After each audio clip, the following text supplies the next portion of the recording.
Skateboarding is an excellent way to get around, but it can be dangerous. You risk falling and hitting your head on the pavement if you aren't careful. Luckily, there are ways to prevent injuries while skateboarding. In this video, we will discuss the best way to stop when riding a skateboard or longboard, as well as how safe these vehicles actually are compared to bikes. There are three primary ways to stop on a skateboard. Foot braking, sliding, and jumping off. Foot braking is the most common way to stop on a skateboard because it's the most efficient way to slow down or come to a complete stop. It also allows you to stay balanced and stable as you slow down or come to a complete stop.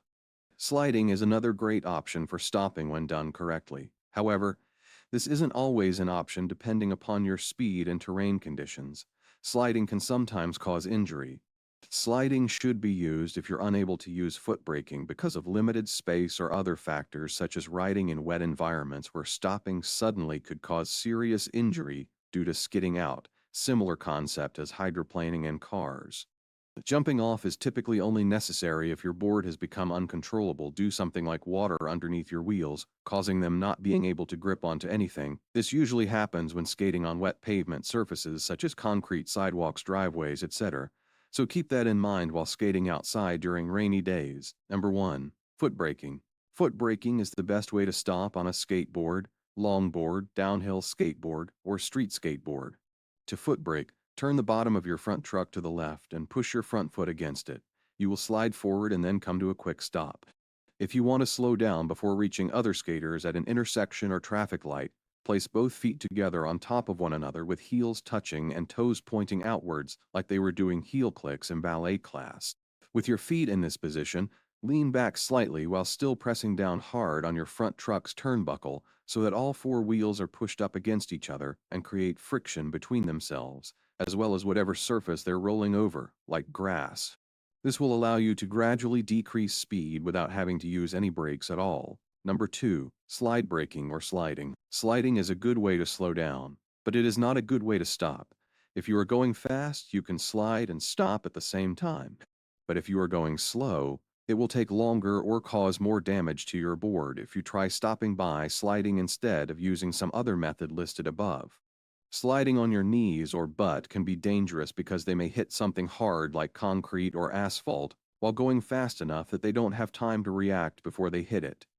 A safer option would be to use both hands while sliding on just one knee butt cheek so that if something unexpected happens, like an unexpected curb, then there won't be anything else getting damaged besides just one hand being scraped off against concrete asphalt, rather than both knees, both buttocks being scraped off against concrete asphalt with no time for reaction whatsoever. Number 3. Jumping off.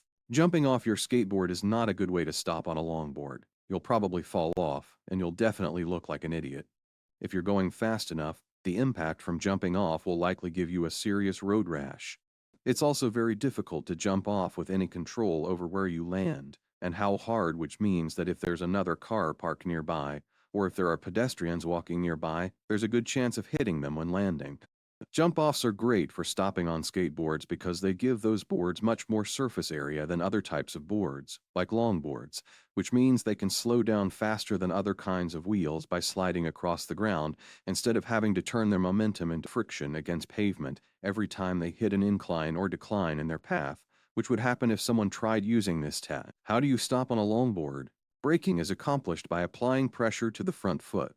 Applying pressure to the back foot will cause the board to turn faster. It's important not to overdo this, however, as it can lead up to face planting or other kinds of injury.